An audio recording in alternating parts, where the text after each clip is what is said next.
નમસ્કાર મિત્રો, આપ સૌનું સ્વાગત છે અમારી ચેનલ પર। આજે આપણે જઈ રહ્યા છીએ એક એવા અદ્ભુત અને અનોખા સ્થળે જ્યાં પ્રકૃતિ અને પરમાત્મા એકરૂપ થઈ જાય છે। હા મિત્રો, આ છે સ્તંભેશ્વર મહાદેવ મંદિર, જે ગુજરાતના ભરૂચ જિલ્લાની નજીક કાવી કંબોઈ ગામે મહી નદીના સંગમ સ્થળે આવેલું છે। આ મંદિરની ખાસિયત એવી છે કે દિવસમાં 2 વાર ભગવાન શિવ પોતે દરિયામાં ગાયબ થઈ જાય છે। ચાલો આજે આપણે આ સ્થળની ધાર્મિક કથા, તેની રહસ્યમયતા અને પ્રવાસ માટેની માહિતી વિગતે જાણીશું। સ્તંભેશ્વર મહાદેવ મંદિર અરબી સમુદ્રના કિનારે આવેલું છે।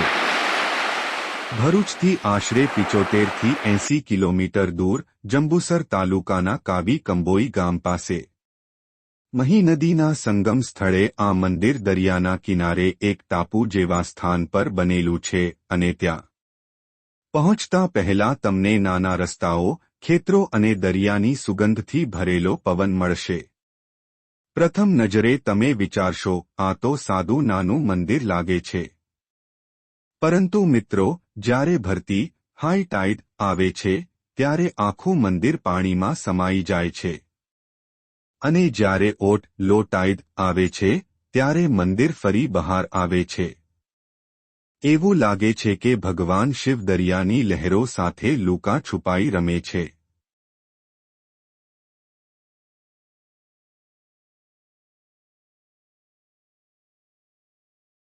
હવે જાણીએ તેની પૌરાણિક કથા, જે શિવપુરાણમાં વર્ણવાયેલી છે। કહેવાય છે કે એક સમય એવો હતો જ્યારે તારકાસુર નામનો દૈત્ય અત્યંત શક્તિશાળી બની ગયો હતો। તેણે ભગવાન શિવની લાંબી તપશ્ચર્યા કરી અને આશીર્વાદ મેળવ્યો કે તેનું મોત ફક્ત ભગવાન શિવના પુત્રના હાથે જ થશે। આશીર્વાદ પછી તારકાસુરે અનેક દુષ્કર્મો કરવા શરૂ કર્યા। દેવતાઓ પર, ઋષિઓ પર અને માનવજાત પર ત્રાસ વધ્યો। દેવતાઓએ ભગવાન શિવની શરણ લીધી।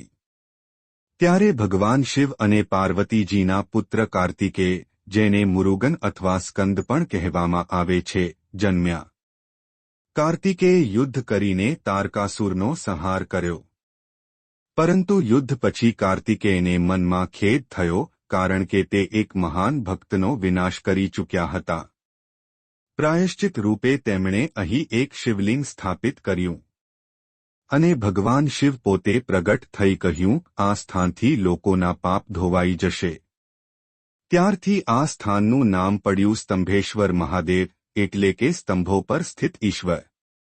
મિત્રો, અહીંની સૌથી અદ્ભુત બાબત એ છે કે દરિયામાં ભરતી અને ઓટ સાથે મંદિર ગાયબ અને પ્રગટ થતું રહે છે। જ્યારે ભરતી આવે છે ત્યારે પાણી ધીમે ધીમે ચઢવા લાગે છે અને મંદિરમાંથી લોકો બહાર નીકળે છે। થોડી જ વારમાં આખું મંદિર પાણીની અંદર સમાઈ જાય છે। તે ક્ષણમાં ભગવાન શિવ જળ સ્વરૂપે પૂજા સ્વીકારતા હોય એવું લાગે છે અને પછી જ્યારે ઓટ આવે છે, પાણી ધીમે ધીમે પાછું હટે છે અને મંદિર ધીરે ધીરે ફરી બહાર દેખાય છે। આ ક્ષણ દૈવી લાગે છે। લોકો ભક્તિભાવે હર હર મહાદેવના નારા લગાવે છે। દરિયા અને ભગવાન શિવ વચ્ચેનો આ નૈસર્ગિક સંબંધ અદ્ભુત છે। એવું લાગે છે કે પ્રકૃતિ પણ દરરોજ 2 વાર શિવની આરાધના કરે છે। આ મંદિર આજકાલ ખૂબ જ લોકપ્રિય યાત્રાધામ બની ગયું છે। દર વર્ષે હજારો ભક્તો અહીં દર્શન કરવા આવે છે। વિશેષ કરીને શ્રાવણ માસ, મહાશિવરાત્રી અને સોમવતી અમાવસ્યાના દિવસે અહીં વિશાળ મેળો ભરાય છે। મંદિર સુધી પહોંચવા માટે તમે ભારતના કોઈ પણ ભાગથી ભરૂચ, વડોદરા અથવા સુરત સુધી ટ્રેન અથવા બસથી આવી શકો છો। ત્યાંથી પછી તમે રોડ મારફતે જંબુસર, કાવી કંબોઈ ગામ પહોંચી શકો છો। મંદિર પાસે પાર્કિંગ સુવિધા, નાના ખોરાક સ્ટોલ્સ અને પ્રસાદની દુકાનો પણ છે। પરંતુ સૌથી મહત્વની વાત, ભરતીનો સમય જાણી જ આવો। જો ભરતી ચાલે છે તો મંદિર પૂરેપૂરું પાણીમાં ડૂબેલું રહે છે, એટલે દર્શન શક્ય નથી। સ્થાનિક લોકો કહે છે કે અહીંના દરિયાના પાણીમાં આશ્ચર્યજનક શાંતિ છે.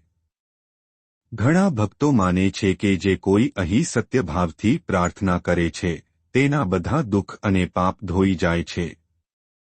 કહેવાય છે કે આ સ્થાનથી જ તમને જીવનમાં નવી ઉર્જા અને શાંતિ મળે છે. અહીંના સાંજના સમયે જો તમે દરિયા કિનારે બેસી રહો તો લહેરોનો અવાજ, મંદિરમાંથી આવતો ઓમ નમઃ શિવાયનો ધ્વનિ અને સમુદ્રની ઠંડી હવા, આ બધું મળીને એક દિવ્ય અનુભૂતિ આપે છે. એવો અનુભવ જે શબ્દોમાં વ્યક્ત કરવો મુશ્કેલ છે.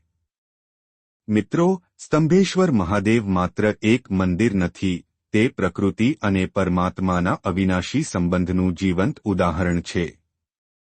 અહીં જઈને તમને સમજાશે કે કેવી રીતે પ્રકૃતિ પણ ભગવાનની ઉપાસના કરે છે. દરિયામાં ડૂબતું અને ફરી પ્રગટ થતું આ મંદિર બતાવે છે કે કોઈ પણ શક્તિ ભગવાન કરતાં મોટી નથી. ભગવાન શિવ દરેક તત્વમાં વિરાજે છે, જમીન, પાણી, આકાશ, અગ્નિ અને વાયુમાં. તો મિત્રો, જો તમે શાંતિ, આધ્યાત્મિકતા અને પ્રકૃતિનો અદ્ભુત મિશ્રણ અનુભવવા માંગો છો તો એક વાર જરૂર આવજો સ્તંભેશ્વર મહાદેવ મંદિર, કાવી કંબોઈ ખાતે. હર હર મહાદેવ.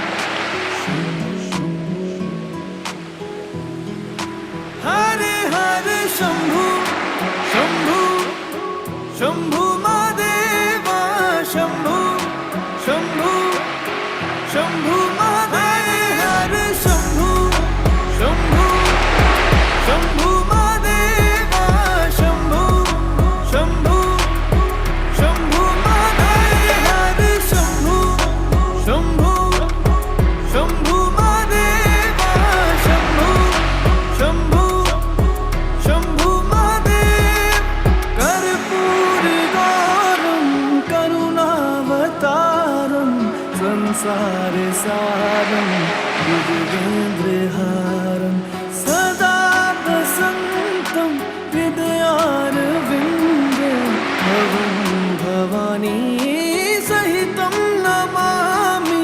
कर्पूरगौरं करुणावतारं संसार सारं भुजगेन्द्रहारं सदा वसन्तं हृदयारविन्दे भवं भवानी सहितं नमामि. हर शंभु शंभु शंभु महादेवा शंभु शंभु शंभु महादेव हर शंभु शंभु शंभु महादेवा शंभु शंभु शंभु महादेव हर शंभु शंभु शंभु महादेवा शंभु शंभु शंभु महादेव हर शंभु शंभु शंभु महादेवा शंभु शंभु शंभु महादेव.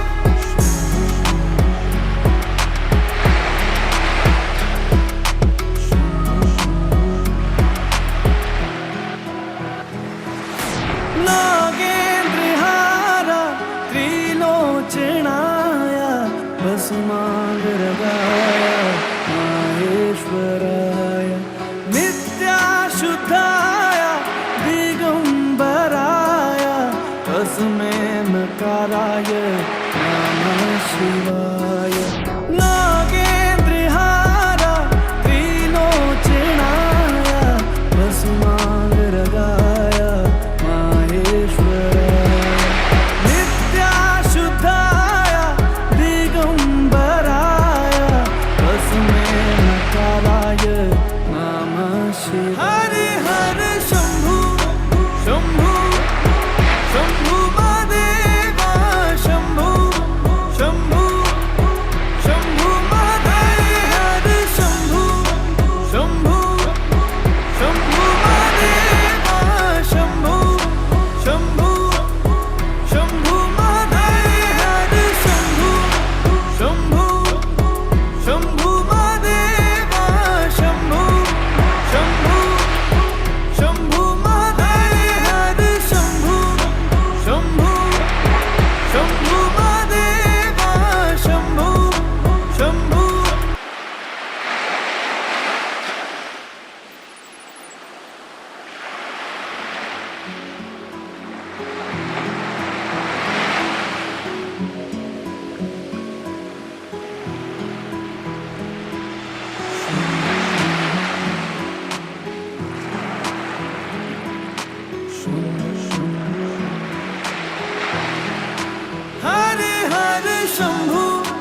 शंभू शंभू महादेवा शंभू शंभू शंभू महादेव हर शंभू शंभू शंभू महादेवा शंभू शंभू शंभू महादेव हर शंभू शंभू शंभू महादेवा शंभू शंभू शंभू महादेव कर्पूर गौरम करुणावतारम संसार सारम भुजगेन्द्रहारम सदा वसन्तं हृदयारविन्दे भवं भवानी सहितं नमामि कर्पूरगौरं करुणावतारं संसारसारं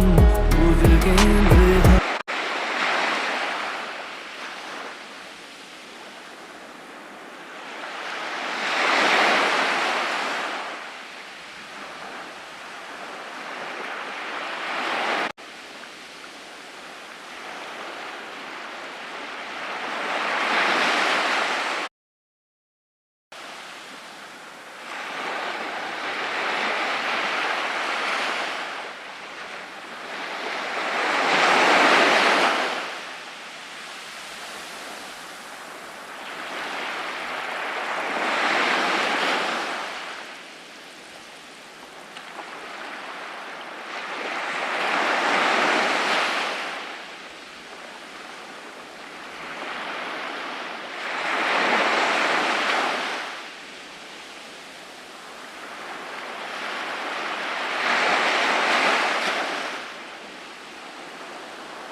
અને જો આ વિડિયો તમને ગમ્યો હોય તો લાઈક કરો, તમારા મિત્રો સાથે શેર કરો અને આવા જ પ્રવાસી અને ધાર્મિક સ્થળોના વિડિયો જોવા માટે ચેનલને સબસ્ક્રાઇબ કરવાનું ભૂલશો નહીં. મળીશું આગળના વિડિયોમાં એક નવા દિવ્ય સ્થળ સાથે. હર હર મહાદેવ. જય શિવ શંભુ.